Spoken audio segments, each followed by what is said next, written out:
तो मुझे बड़ा अजीब लगा कि मतलब सेकंड टाइम बॉल भी हम कर रहे हैं और फिर हमारे स्पिनर उतनी अच्छी गेंद नहीं कर पाए और उन्होंने बैटिंग बड़ी सेंसिबल की है। सीधी सी बात है, उन्होंने उनके जहन में टारगेट था, उन्होंने इस टारगेट को मद्देनज़र रखते हुए इनिंग्स को चलाया है, स्ट्राइक रोटेट किया है और जिसकी वजह आप देखें ना, पहले फर्स्ट ओवर में ही 4 सिंगल्स उन्होंने लिए। हाँ जी, ठीक है, उसी से पता चल जाता है कि यार ये सेंसिबल खेल रहे हैं। आराम से आप आ रहे हैं, मैंने जितना भी मैच देखा पाकिस्तान की जो गर्ल्स खेल रही थी वो हर एक की कोशिश ये थी कि हम बड़ी शॉट खेलें, बड़ी शॉट, और उसके चक्कर में जो है वो स्पिनर के अगेंस्ट बड़ी शॉट खेलने के चक्कर में मोस्टली विकेट्स उन्होंने दिए हैं कि ये पीछे स्वीप करते हुए, उठाकर खेलते हुए कैचेस जो हैं वो ज़्यादा आउट हुए हैं।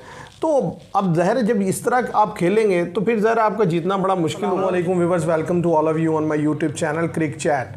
व्यूअर्स, आज की वीडियो में हम बात करेंगे कि इंडिया और पाकिस्तान के दरमियान जो T20 मैच खेला गया आज UAE में, यानी कि वुमेन के दरमियान ये मैच था, तो इसमें इंडिया ने जो पाकिस्तान की टीम को डिफीट दी। तो इस पर आज की हमारी डिस्कशन रहेगी कि आखिर क्या कॉज रही जिसकी वजह से पाकिस्तान को डिफीट का सामना करना पड़ा। आपके सामने रखेंगे कि क्या डिफरेंस रहा पाकिस्तान और इंडिया की अप्रोच में, बॉलिंग में क्या डिफरेंस था, स्ट्रैटेजी में क्या डिफरेंस था, और साथ ही साथ हम बात करेंगे कि जो पाकिस्तान ने अपनी प्लेइंग 11 अनाउंस किया अगेंस्ट इंग्लैंड टेस्ट मैच के लिए जो कल से शुरू हो रहा है मुल्तान ने, और जैसे कि इंग्लैंड ने भी कर दी है, तो उन दोनों टीम्स के दरमियान क्या डिफरेंस है। इंग्लैंड जो है वो 2 स्पिनर से क्यों जा रहा है और पाकिस्तान 1 स्पिनर से क्यों जा रहा है। तो मेरे साथ है हमज़ा। सबसे पहले गुफ्तगू का आगाज़ करते हैं और जो बिग स्टोरी है जो इंडिया ने डिफीट दे दी पाकिस्तान को एक क्रूशल मैच में वर्ल्ड कप के, उसके ऊपर अगर हम बात करें तो सबसे पहले मैं आपसे कहूँगा कि अगर आप जल्दी जो उसकी मैच समरी है वो शेयर कर दें व्यूवर्स के साथ कि असल में क्या मैच रहा, कौन टीम पहले खेल के कितना रन कर सकी और सेकंड टाइम क्या बना। सबसे पहले पाकिस्तान ने बैटिंग दी, 20 ओवर्स में 105 रन स्कोर किया पाकिस्तान टीम ने। उसके बाद जैसा कि इंडिया के स्पिन बॉलर ने बड़ा अच्छा 6 विकेट निकाली हमारी, और रन्स भी जो है 12 ओवर्स में उन्होंने 55 रन दिया, तो ये उनके लिए एक गुड साइन था। उसके बाद जब इंडिया बैटिंग करने आया तो उनकी जो मेन बैट्समैन थी मंदाना, वो जल्दी आउट हो गए। उसके बाद शफाली वर्मा और जो जमाइमा थी उनकी 43 रन की पार्टनरशिप गई, और एक टाइम ऐसा था कि 74 फॉर 2 आउट थे और 15 ओवर हो चुके थे। एक टाइम था ये कि इंडिया को जस्ट 30 रन चाहिए था 5 ओवर में। तो उसके बाद जैसा कि फातिमा सना जो हमारी कैप्टन है वो आई, उन्होंने 1 ओवर में 2 विकेटें हासिल की। तो ये था उधर से मैच क्या होना था, मैच तो इंडिया के हाथ में चला गया था। उसके बाद जो उनकी कैप्टन खड़ी थी हरमनप्रीत कौर, वो बेहतर खेल रही थी, फिर उनको एक चांस मिला, वो पैर उनका थोड़ा सा आगे निकला जिसकी वजह उनकी शोल्डर में कोई इशू बना, बाहर चली गई। 2 रन चाहिए था इंडिया को विन के लिए। उसके बाद दीप्ति शर्मा आई तो उन्होंने बाउंड्री खेल दी, तो इजी स्ट्रेट वे इंडिया ने विन किया। जैसा कि पहले इंडिया स्ट्रेट वे हारा था, लूज़ किया था मैच न्यूजीलैंड के खिलाफ, और आज स्ट्रेट वे विन किया है। अच्छा, मैंने जो मैच देखा है उसमें जो डिफरेंस मैंने फ़ील किया है मैं शेयर कर दूंगा, उसके बाद कुछ आप बता दीजिएगा। असल में जो मुझे समझ आई मैच में, देखें जो पाकिस्तान की टीम थी जब वो बैटिंग कर रही थी, जो बैटिंग की अप्रोच थी इंडिया की और हमारी, उसमें बड़ा डिफरेंस था। और डिफरेंस ये था कि हमने ऑलमोस्ट 60 डॉट बॉल्स खेली हैं पूरे मैच में और फिर जाके 105 रन किया है। और जबकि दूसरी तरफ अगर हम इंडिया को देखें तो इंडिया ने जस्ट 28 या 36 डॉट बॉल्स खेली हैं। तो सबसे मेजर डिफरेंस तो यही आ गया कि 24 एक्स्ट्रा डॉट बॉल्स पाकिस्तान की टीम ने खेली हैं। और उससे नुकसान एक दूसरा भी हुआ है कि मैंने जितना भी पाकिस्तान की इनिंग्स देखी, इंडिया की इनिंग्स देखी, हमारे जो गर्ल्स खेल रही थी वो हर कोई बाउंड्री लगाने के चक्कर में था, यानी कि वो हर बॉल पे खेलती थी। शॉट प्लेयर थी पाकिस्तान की जो 3rd आउट होकर गई हैं, तो उन्होंने मुसलसल उस ओवर में पाकिस्तान की जो टीम थी उसके जो प्लेयर्स खेल रहे थे क्रीज पर मौजूद थे, मुसलसल उठा कर शॉट खेलने की कोशिश की। एक कैच भी छूटा उस ओवर में, फिर उसी ओवर में वो आउट होकर अंदर चली गई। तो कहने की बात यह है कि स्ट्राइक रोटेट करना ना हमारे जो मेल टीम को आता है, और वही प्रॉब्लम मैंने देखी कि फीमेल टीम में भी थी कि आप स्ट्राइक ही नहीं रोटेट करते। अब अगर आप मुश्किल ट्रैक है, स्पिन ट्रैक है, बॉल स्पिन हो रहा है, इस ट्रैक पर अगर आप इस तरह की शॉट सिलेक्शन करेंगे कि हर बॉल पर उठाकर खेलने की कोशिश करेंगे तो वो ज़्यादा चांस है कि आप विकेट गवा देंगे। और वही हुआ कि जब आखिरी ओवर आए तो आखिरी 5 ओवर्स में हम 7 विकेट्स लूज़ कर चुके थे, हमारे हाथ सिर्फ 3 विकेट्स थी, तो रन तो ज़रा बनना ही नहीं था। अगर हम विकेट्स इन हैंड रखते और 120 to 130 रन करते तो मैच विनिंग टोटल होता है, ये जिस तरह की विकेट थी। क्योंकि हम सेंस यूज़ नहीं करते, बिल्कुल नॉनसेंस किस्म की बैटिंग करते हैं, जिसकी वजह से जो है हमें ये मैच जो है लूज़ करना पड़ा। आप देखें ना कि आपकी जो भी प्लेयर सेट हो रही है, इवन कि आप जो कैप्टन है फातिमा सना, उन्होंने बड़ी अच्छी बाउंड्रीज लगाई 2, लेकिन उसके बाद फिर थर्ड गेंद पर वो हिट करने ही जा रही थी और कैच हो गई। आप ओवर पूरे खेलें, गेम अवेयरनेस नहीं है, आप ओवर पूरे खेलें तो इतना रन कर लें कि भाई जितना जो मैच विनिंग चल रहा है। अब आपने विकेट ही दे दी सारी, तो फिर मैच कहाँ से निकालना था। तो आप इसके बारे में क्या कहते हैं? मुझे तो एक मेजर डिफरेंस तो ये लगा कि जो अप्रोच का डिफरेंस था ना इंडिया और पाकिस्तान की, उनकी तरफ से देखें जो उनकी टीम में हरमितप्रीत कौर है, उन्होंने अपनी फर्स्ट बाउंड्री जो लगाई है ना काफ़ी देर के बाद जाकर लगाई है, जो वो 20+ चली गई थी। और इससे पहले रोद्रक्स जो उनसे ऊपर खेल रही थी, जमाइमा रोड्रिग्स, ठीक है, उन्होंने भी 23 रन किए, लेकिन उन्होंने बाउंड्री कोई नहीं लगाई। उन्होंने टोटल 4 बाउंड्रीज लगाई या 5 बाउंड्रीज लगाई हैं इंडिया ने। हमने 8 बाउंड्रीज स्कोर की हैं, लेकिन उन्होंने सिंगल जो है वो तकरीबन 55 सिंगल लिए हैं। 55 तो हम और हमने डबल जो है बिल्कुल 2-4 लिए हैं, उन्होंने डबल 9 डबल्स लिए। तो ये मतलब ऑन दी होल मैच में ये वाज़ेह डिफरेंस था। और सबसे बड़ा डिफरेंस तो ये था कि हमारे जो स्पिन डिपार्टमेंट था, 15 ओवर्स किए हमने, 85 रन किए और 2 विकेट ले सके। ओवर भी ज़्यादा किए, 3 रन भी ज़्यादा कंसीड किए और विकेट भी नहीं ले सके। उन्होंने ओवर भी 12 किए, 55 रन दिए और 6 विकेट ली हमारी। और देखिए पूरी टीम ही उन्होंने हमारी स्पिनर से आउट कर दिया। आप ये देखें कि यानी कि जब आप यूएई में खेल रहे हैं तो या किसी भी जगह खेल रहे हैं, तो स्पिनर के लिए मेरी मुझे जो थोड़ी बहुत लॉजिक समझ आती है वो ये होता है कि जैसे जैसे विकेट पर टाइम गुजरता है वो स्पिनर के लिए ज़्यादा फेवरेबल होती चली जाती है। लेकिन आप देखें कि हमारे स्पिनर लूज़ होते चले गए और उनके स्पिनर ने अर्ली ऑन ही बड़ी अच्छी गेंद की। उन्होंने तो फर्स्ट इनिंग्स में बॉल किया ना, तो उन्होंने बेहतर बॉल किया। और जब हमारे स्पिनर बॉल करने के लिए आए हैं तो मतलब आप बेहतर गेंद ही नहीं कर सके। जो विकेट्स निकाली भी हैं वो ऊपर से फातिमा सना ने निकाली, वो फास्ट बॉलर है, उन्होंने अच्छी बॉल की उन्होंने। मुझे बड़ा अजीब लगा कि मतलब सेकेंड टाइम बॉल भी हम कर रहे हैं और फिर हमारे स्पिनर उतनी अच्छी गेंद नहीं कर पाए। और उन्होंने बैटिंग बड़ी सेंसिबल की है, सीधी सी बात है। उन्होंने उनके जहन में टारगेट था, उन्होंने इस टारगेट को मद्देनज़र रखते हुए इनिंग्स को चलाया है, स्ट्राइक रोटेट किया है। और जिसकी वजह आप देखें ना, पहले फर्स्ट ओवर में ही 4 सिंगल्स उन्होंने लिए, ठीक है, उसी से पता चल जाता है कि यार ये सेंसिबल खेल रहे हैं।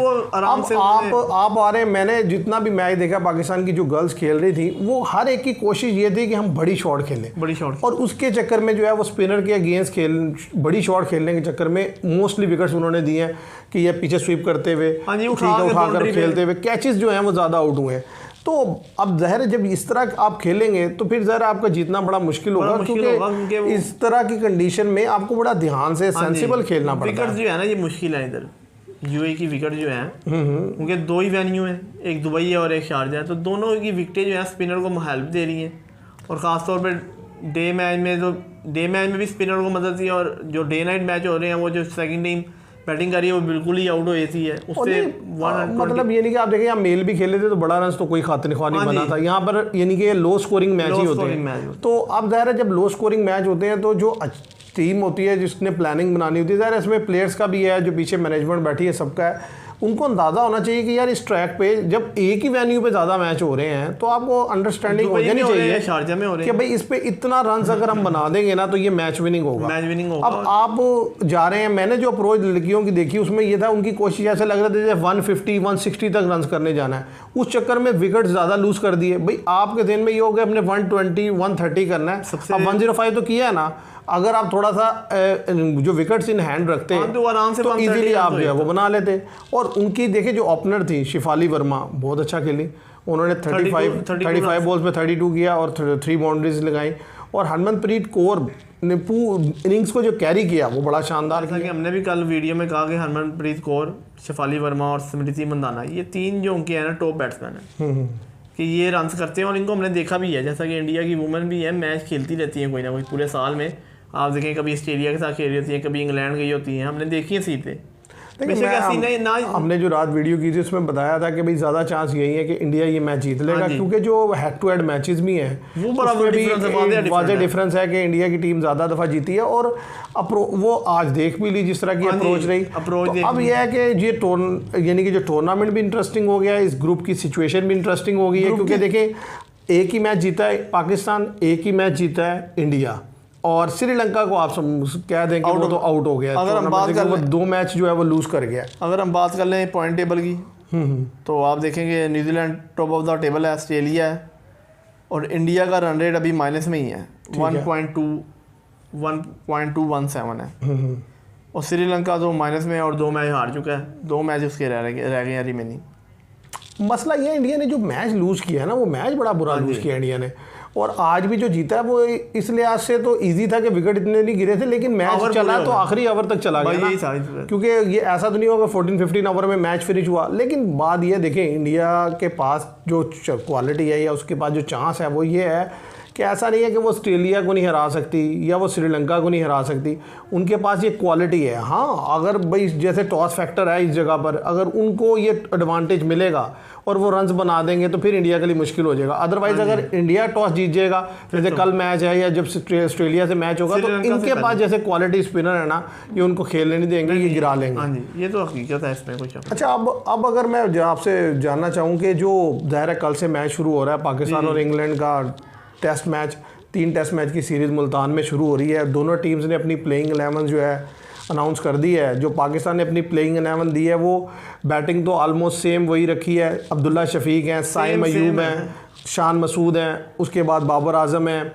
और इसके साउथ शकील हैं, रिजवान हैं, सलमान अली आगा हैं, आमिर जमाल हैं। अच्छा, अब उन्होंने आमिर जमाल को रखा है, नसीम शाह हैं, शहीन शाह अफरीदी और इब्रार अहमद हैं। अब ये जो 11 लड़के इन्होंने खिलाए हैं उनमें एक स्पिनर डाला है अब्रार अहमद। हाँ जी, ठीक है। और इसके अलावा जो पार्ट टाइमर हैं वो साइम अयूब है और सलमान अली आ गए। साउथ शकील भी करा लेते हैं बॉलिंग। नहीं, वो तो ठीक है, वो तो करवाने को तो किसी से भी करवा ले जो थोड़ी वो बॉलिंग करता है, लेकिन मतलब ये लड़के इस तरीके से हैं। लेकिन असल बात जो है वो ये है कि पाकिस्तान अपने मुल्क में एक स्पिनर खिला रहा है रेगुलर और पार्ट टाइमर है, जबकि इंग्लैंड जो है यहाँ पर 2 स्पिनर खिला रहा है, उसने 2 स्पिनर अनाउंस किए। इसको कैसे देखते हैं आप? इंग्लैंड ने डिसीजन जो लिया सही लिया है। जैसा कि आप देखें, पिछला उठा लें 2022 में जब इंग्लैंड आई थी मुल्तान में जो टेस्ट खेला गया, इब्रार अहमद ने 10 विकेटें ली थी दोनों इनिंग्स की मिला के, और जाहिद महमूद थे इनके साथ पार्टनर, उन्होंने 7 विकेटें ली थी, 6 या 7। उसके मुकाबले जैक लीज ने भी विकेटें निकाली। उन्होंने एक स्पिनर डाला था रेगुलर स्पिनर जैक लीज, और पार्ट टाइमर से जॉय रूट, क्योंकि वो भी काफ़ी ओवर करते हैं, हमने देखा टेस्ट में 25 से 30 ओवर कर देते हैं वो, और राइट हैंडर को तंग करते हैं, जैसा कि उनका ओब्रेक बॉलर है। जैसा कि उन्होंने विकेट असेस की हुई है कि उनको पता है कि अगर मिसाल के तौर पर पाकिस्तान टॉस जीत भी जाता है तो पहले बैटिंग करेगा। तो जैसा कि आपको पता होगा, मुल्तान का जो उधर टेस्ट खेला गया था, इंग्लैंड फर्स्ट टाइम बैटिंग करते हुए 281 पे ऑल आउट हो गया था। इब्रार अहमद ने 7 विकेट ली थी। तो अगर वो 2 स्पिनर के साथ जा रहे हैं तो उनको पता है कि अगर पाकिस्तान हम टॉस हार भी गए तो हम पाकिस्तान को गिरा सकते हैं। नहीं, देखिए उनका तो माइंडसेट क्लियर है, उन्होंने 2 स्पिनर डाले हैं। लेकिन आप देखें ना, शान मसूद ने जो प्रेस कॉन्फ्रेंस की है वो कह रहे हैं कि आमिर जमाल से हमें बहुत फ़ायदा होगा। भाई इसमें कोई शक नहीं, ऑलराउंडर के टीम में आने से बैलेंस आता है। लेकिन बात यह है कि सलमान अली आगा को भी तो आप एज एन ऑलराउंडर ही खिला रहे थे बांग्लादेश के मैच में। कोई साइम वो जो सलमान अली आगा हैं वो एज अ बॉलर या एज अ बैटर तो नहीं खेल रहे थे, एज एन ऑलराउंडर ही खेल रहे थे ना, क्योंकि देखे ना आपने उनसे ओवर भी करवाए, बैटिंग में भी उनको जिस नंबर पे रखा हुआ है। हाँ जी, जैसा कि तो आप मुझे जो लगता है पाकिस्तान की बॉलिंग लूज है। आप देखें ना, Salman Ali Agha as an allrounder है, बैटिंग ऑलराउंडर है। अच्छा, इसी तरीके से आप अगर आमिर जमाल को देखें, बॉलिंग ऑलराउंडर है, लेकिन प्रॉपर बॉलर तो आपने 3 ही खिलाने हैं ना। शहीन शाह खिला रहे हैं आप, नसीम शाह खिला रहे हैं और इब्रार अहमद खिला रहे हैं। तो अब बात यह है, उनकी तरफ अगर आप देखें तो वो प्रॉपर 2 स्पिनर खिला रहे हैं, 3 फास्ट खिला रहे हैं। तो उनकी, और इसके अलावा उनके पास एक पार्ट टाइमर भी है, तो वो 6 बॉलर खिला रहे हैं, यानी कि प्रॉपर 5 बॉलर और 1 उनके पास पार्ट टाइमर। ऐसे ही है। आप प्रॉपर 3 बॉलर खिला रहे हैं, 2 ऑलराउंडर खिला रहे हैं, जिनमें से 1 बैटिंग ऑलराउंडर, 2 बैटिंग ऑलराउंडर हैं जो बॉलिंग करवा लेते हैं, आमिर जमाल और सलमान अली आगा। टेस्ट मैच में जो सबसे बड़ा प्रॉब्लम हमने बांग्लादेश के खिलाफ देखा पाकिस्तान का, विकेट्स निकालने, कि भाई 20 विकेट्स लेना। अगर हम बांग्लादेश की 20 विकेट्स नहीं ले सकते तो इंग्लैंड की 20 विकेट्स कहाँ से ली जाएंगी? और सबसे बड़ा मसला ये है कि बांग्लादेश खेलता है फिर भी डिफेंसिव, और इंग्लैंड विकेट तो आपको दे देगा, लेकिन इंग्लैंड रन्स बनाएगा, रन तेज बनाएगा। और जैसा कि हमने पहले भी देखा है कि 3 टेस्ट मैच की जो पिछले साल सीरीज खेली गई है, उन्होंने तीनों टेस्ट मैच में रन तेज ही बनाया। जाहिर है वो ऐसे ही खेलते हैं, अगर आउट भी हो गए ना तो वो 300 कर जाएंगे मिसाल के तौर पर। अगर असल में जो मैं समझता हूँ कि जो ये प्लेइंग 11 आई है, इसमें जो टेस्ट होने वाला है, अगर हम बैटिंग पहले आती है तो अब्दुल्ला शफीक नंबर 1 टेस्ट, हाँ जी, कि जिसके ऊपर इतना रिलाई किया गया कि एक दफ़ा फिर इतनी इनिंग्सों में फ्लॉप होने के बाद उन्हें चांस दिया जाए। बाबर आजम के पास एक अपॉर्चुनिटी है दोबारा कि यार आप रन कर लें, क्योंकि काफ़ी अर्से से फ्लॉप है, और विकेट बैटिंग ही होती है या स्पिनर के लिए होती है मदद, तो उस पर आप रन कर लें आप। और उसके अलावा ये टेस्ट क्या कहते हैं, सऊद शकील का भी, सऊद शकील भी पहले मैच की पहले इनिंग्स के बाद फ्लॉप चले आ रहे हैं। शान मसूद का को देखना पड़ेगा कि वो कैसे खेलते हैं, क्योंकि वो बड़ी बुरी परफॉर्मेंस दे रहे हैं। तो हमारे तो सारे लड़कों का टेस्ट है भाई, शहीन शाह अफरीदी की बॉलिंग का टेस्ट होगा, नसीम शाह की बॉलिंग का टेस्ट होगा। तो हम तो अगर देखें ना ओवरऑल, तो मैं कोई डिपार्टमेंट मुझे ऐसा लग ही नहीं रहा जिसके ऊपर आप कहेंगे यार ये डिपार्टमेंट जो है ना अच्छा, ये कुछ अच्छा कर देता है। सबका टेस्ट ही है, देखते हैं क्या करेंगे। हाँ जी, पहले टेस्ट में इनका टेस्ट है। अगर तो बेहतर परफॉर्म करते हैं और मैच को ऐसी सिचुएशन पे लेके जाते हैं कि 50-50, तो फिर तो चले बेहतर है। अच्छा, अब जो प्लेइंग 11 इन्होंने अनाउंस कर दी है, इसको देखते हुए आपको क्या लगता है, टॉस जीत के बैटिंग या बॉलिंग? बैटिंग। लेकिन बात ये बैटिंग करने का फ़ायदा क्या होगा जब आपने स्पिनर ही एक रखा हुआ है, 2 तो आपके पार्ट टाइम। हम टॉस जीत के जो है ना पहले बैटिंग करेंगे। उसकी रीज़न ये है कि अगर तो ये 300-350 के राउंड अबाउट रन लगाते हैं बोर्ड पे, तो जैसा कि सलमान अली आगा है, रेगुलर स्पिनर तो एक ही है, इमरान अहमद, सलमान अली आगा है, सैम अयूब है। तो मेरा ये ख्याल है कि डे 4 और डे 5 पे जब इंग्लैंड सेकंड अपनी बैटिंग करने आएगा तो हम उनको गिरा सकते हैं, अगर हम फील्डिंग बेहतर करें और फील्ड स्ट्रेटजी बेहतर अपनाएं, और जब फास्ट भी अगर हमारे 1-2 विकेट निकाल दें, बॉल लाइन से करें। ये ना हो कि उनको बैट के नीचे बॉल फेंक रहे हैं, आगे फेंक रहे हैं सलमान अली आगा या सैम अयूब, तो वो अटैक करेंगे। क्योंकि इतना उनको भी पता है इंग्लैंड बैटर्स को कि ये जो रेगुलर स्पिनर जो है इनका एक इब्रार अहमद ही है, सलमान अली आगा हो गए और ये सैम अयूब हो गए। अगर इन्होंने बॉल लाइन से की तो फिर तो ये तंग करेंगे। अगर इन्होंने थोड़ी सी बॉल हाफ वॉली फेंकी या ऐसे फ्लाइट देंगे तो वो अटैक करेंगे इनके ऊपर। नहीं, ऐसे ही है, इसमें तो कोई शक नहीं। उन्होंने तो अटैकिंग क्रिकेट खेलनी है। अब देखना ये है कि हम उनकी अटैकिंग क्रिकेट को हैंडल कैसे करते हैं, और सबसे पहले तो ये है कि हम कितनी यूनिटी से खेलते हैं। अगर तो उसी तरीके से खेला जैसे बांग्लादेश के अगेंस्ट खेला था, फिर तो ज़ाहिर है नामुमकिन वाली बात है। तो व्यूअर्स देखते हैं कल जब सुबह टेस्ट स्टार्ट होगा तो क्या होगा। अभी जो डिस्कशन आपके सामने रखनी थी कि जो प्लेइंग 11 है हमारे लिए थोड़ी शॉकिंग थी, क्योंकि इंग्लैंड 2 स्पिनर से जा रहा है और हम एक जो रेगुलर स्पिनर से जा रहे हैं। और इसके अलावा जो है अब्दुल्ला शफीक पे हमें थोड़ा सा क्वेश्चन है, इसलिए कि बहुत बुरी परफॉर्मेंस रही उनकी प्रीवियसली। तो मोहम्मद हुरैरा को हम समझते थे होना चाहिए, लेकिन उन्होंने इस पर प्रेफरेंस दी है। अब हम उम्मीद करते हैं कि कल पाकिस्तान बेहतर क्रिकेट खेले और बेहतर परफॉर्म करके जो है ये मैच में रिजल्ट अच्छा है और पाकिस्तान इसे विन करे। तो आज के लिए इतना ही। मैं उम्मीद करता हूँ आपको ये वीडियो पसंद आएगी। वीडियो पसंद आए तो इसे लाइक कीजिएगा, शेयर कीजिएगा, चैनल को सब्सक्राइब कीजिएगा। Thank you very much.